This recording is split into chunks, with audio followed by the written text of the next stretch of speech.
Bonjour ou bonsoir. Aujourd'hui, la méditation sur le fait d'une question que l'on peut se poser. Avons-nous toujours le choix? Quand j'essaie de comprendre comment on peut en arriver à de telles extrémités,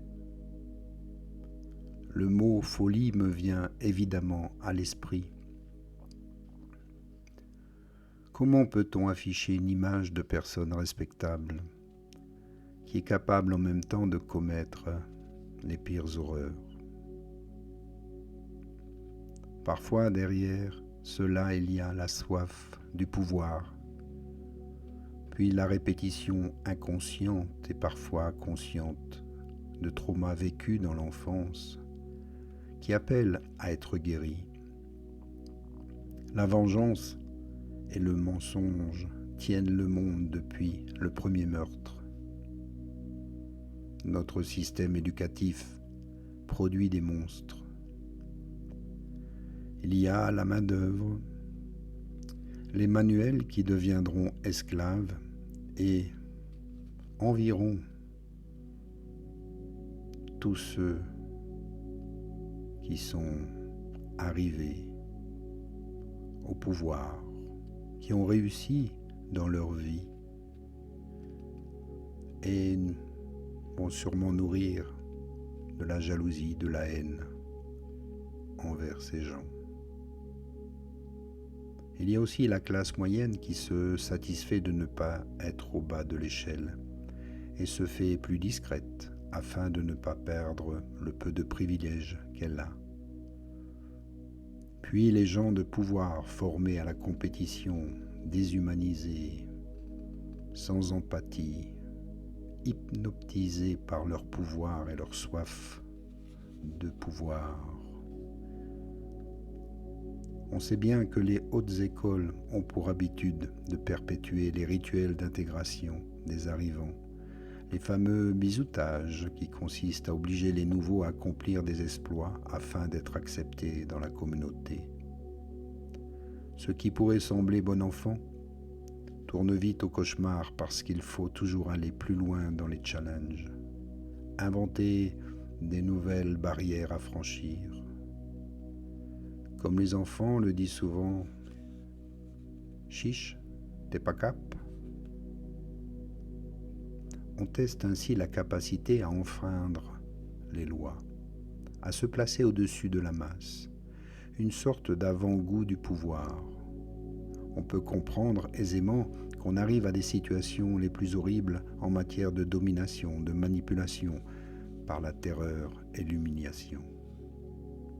Il faut toujours aller plus loin dans la capacité à traiter l'autre comme un objet, faire ses preuves afin d'être admis, et pour couronner le tout, les pactes secrets vont définitivement coincer celui qui voudrait s'échapper de ces cercles vicieux. On peut comprendre un peu mieux comment les systèmes et les gouvernements se tiennent mutuellement par leurs secrets, puisqu'ils sont tous issus de ces écoles d'aliénés. Ceux qui essaient de briser la loi du silence sont vite muselés par la menace ou discrédités par les déballages de petites fautes étalées au grand jour et surlignées afin de toucher les masses. Chacun pourra extérioriser sa haine, son envie, sa jalousie et croire en la justice des gens de pouvoir capables de dénoncer les brebis galeuses. Tout ce fatras a un sens, une utilité, si on peut dire. On peut y voir les schémas qui mènent à la folie, et ça commence par un petit mensonge souvent, une petite transgression qui, s'ajoutant à la culpabilité, la peur d'être dénoncé, oblige la personne à aller toujours plus loin dans le mensonge. L'excès et la folie s'installent doucement. Sans aller jusqu'à dire que la majorité des élus des puissants sont corrompus, schizophrènes ou satanistes, on peut supposer que peu d'humains seraient capables de rester sains d'esprit face à ce système très bien organisé. Entre la pression du groupe, le désir de développer ses capacités intellectuelles, l'envie de pouvoir et la conscience, la personne devra choisir. Celui qui arrive plein d'espoir parce qu'il a obtenu une bourse d'études et qui rêve de devenir quelqu'un, de sortir de sa condition quand il comprend comment marche le système, qu'il y a deux pouvoirs à l'image de ses représentants schizophréniques. Il est face à un choix définitif. Soit il retourne dans son milieu, soit il accepte les règles du jeu et signe le pacte. Inutile de parler du diable, puisqu'il suffit que deux personnes soient liées par un secret horrible pour qu'elles s'enferment et se condamnent mutuellement à la décadence. Les statues, les entités, soi-disant maléfiques, ne sont que la projection de leurs esprits malades, ajoutée à toutes les petites frustrations, mensonges de chacun. Et un moyen de se disculper, de ne pas sombrer dans la folie totale par la culpabilité, tout comme le fait de menacer les victimes en les faisant culpabiliser, comme si ça pouvait laver leur conscience. Pour cette raison, les incriminés ne servent à rien. Leur propre conscience doit sûrement les tarauder. La seule solution face à toute cette folie, c'est de retrouver sa souveraineté, de chercher la maîtrise du mental émotionnel, par l'accueil de nos émotions, l'autonomie affective et physique, d'éveiller le divin en soi, de lui parler, de le connaître et de faire couple avec ces énergies qui magnifient l'humain. Et oui, quand on se demande à quoi ça sert tout ça, on tourne en rond, mais en venant au cœur, en communiquant et en communiant avec l'âme, ou simplement en laissant l'énergie de la source agir, on perçoit que c'est un contexte idéal pour celui qui veut s'affranchir, devenir maître de son monde intérieur et développer son potentiel créatif et amoureux ici dans la lumière.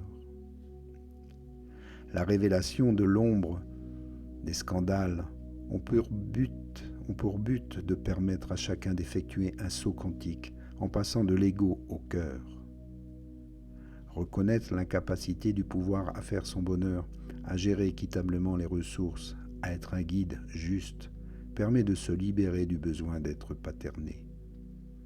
Quand on prend conscience que le berger ne protège pas du loup, mais qu'au contraire, il le nourrit, on lâche le costume de brebis et on commence à croire en sa propre sagesse, son propre pouvoir.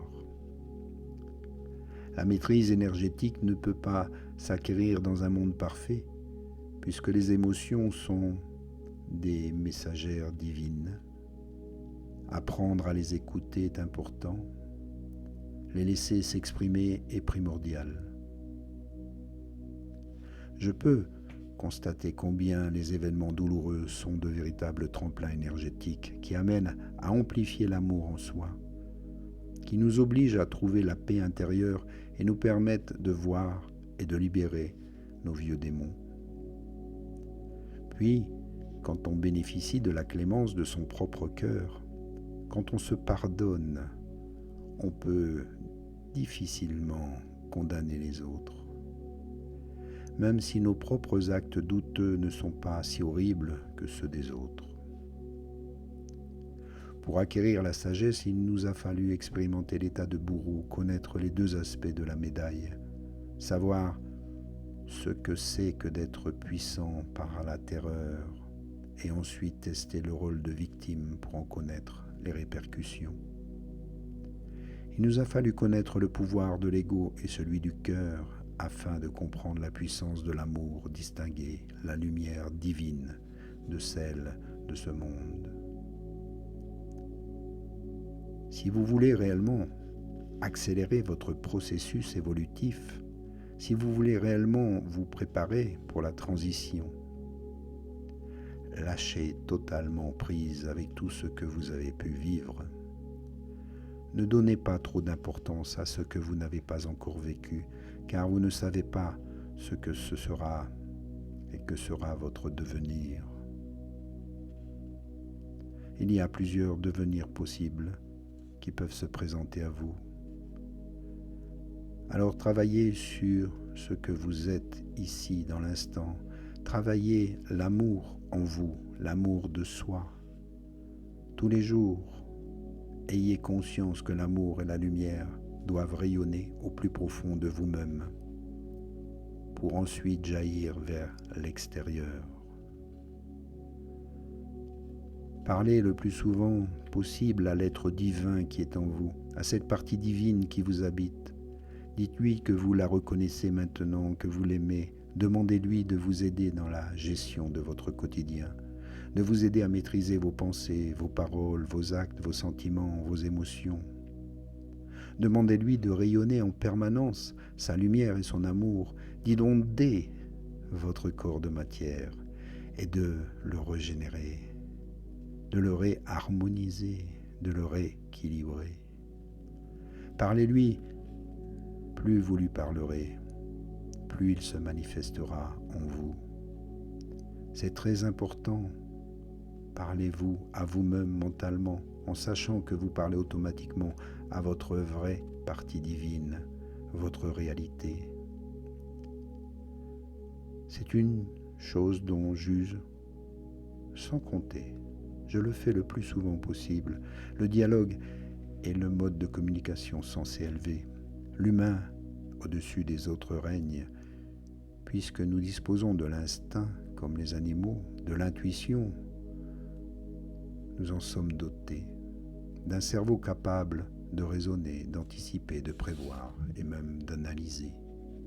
Pourtant, nous ne l'utilisons pas ou pas assez. Nous ne savons pas écouter, et l'outil qui peut amener la paix entre nous tous est le plus souvent utilisé pour lutter, argumenter, se défendre, plutôt que de s'aimer. La parole peut tout autant construire que détruire, et pour cette raison, il est indispensable d'équilibrer le mental, d'associer le mental au cœur pour que ce dernier le tempère. Le fait de parler aux différents aspects de soi est une façon de manifester son désir d'entente, de paix, de connaissance intime et profonde. Alors un dialogue s'engage et la compréhension peut alors émerger. C'est parfois une idée claire, une sensation d'être entendu au-delà des mots, la certitude qu'il n'y a pas d'ennemi en soi, mais à chaque fois, c'est un peu plus d'amour pour soi qui est intégré. Le cœur a ce pouvoir de reliance, au-delà de tout jugement. Si vous dites en permanence « je veux absolument penser bien, je veux absolument parler bien », vous n'avancerez pas. Ce qu'il faut, ce n'est pas « je veux absolument », c'est simplement « maintenant je m'écoute penser et je garde que les pensées positives en moi. J'efface les pensées négatives. Je m'écoute parler et à force de m'écouter parler, je prends conscience. Je prends compte combien de mots prononcés ont été inutiles et je garde ce qui est essentiel à mon bien-être. Là encore, si on se laisse guider par l'ego, on va vite retomber dans la division et l'exclusion et s'épuiser énergétiquement et psychologiquement à essayer de garder les pensées positives. Ces stratégies seront soit l'évitement, soit la retenue. Or, il est question de se connaître ici. Les pensées ont plus que d'une source. Il est clair que la majorité d'entre elles sont inconscientes. Cependant, on peut sentir celles qui nous élèvent, qui nous font du bien, celles qui nous nourrissent et celles qui créent du mal-être en soi. En faire la distinction. Et ici, depuis le cœur, on n'a pas besoin de faire le tri et de choisir, car tout se calme naturellement lorsque l'on respire en conscience. Ceci est important, lâchez prise à tout ce qui n'est pas utile. Apprenez à vous délester de tout ce qui encombre votre vie, de tout ce qui vous limite.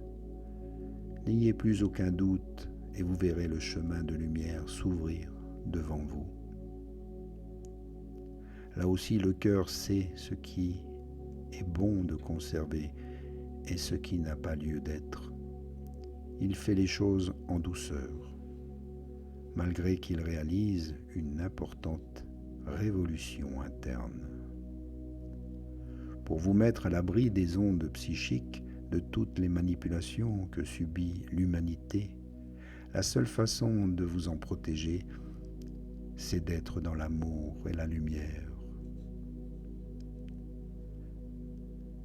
Il n'y a pas d'autre façon de le faire. L'amour est le plus beau, le plus extraordinaire des boucliers qui vous protège et vous protégera de tout ce qui arrivera sur ce monde. Nous ne disons pas qu'il protégera forcément votre corps physique, mais il protégera votre âme de l'imprégnation de certaines forces. Essayez de mieux gérer vos impulsions et de prendre de plus en plus de recul avec les expériences, les duels de votre vie. Puis cessez toute dualité. Soyez simplement vous-même. Essayez de vous fondre totalement dans ce qui peut vous élever et de prendre de la distance avec ce qui pourrait vous déstabiliser. Donc gardez toujours une belle énergie, de belles pensées. Soyez fiers de vous, agissez selon votre cœur et faites-vous totalement confiance. Ici, je nous aime. Je vous souhaite le meilleur et merci pour votre attention, votre écoute, sur lequel vous pouvez méditer en tout instant. À bientôt et merci pour vos soutiens, vos dons, vos partages et vos beaux commentaires. À bientôt.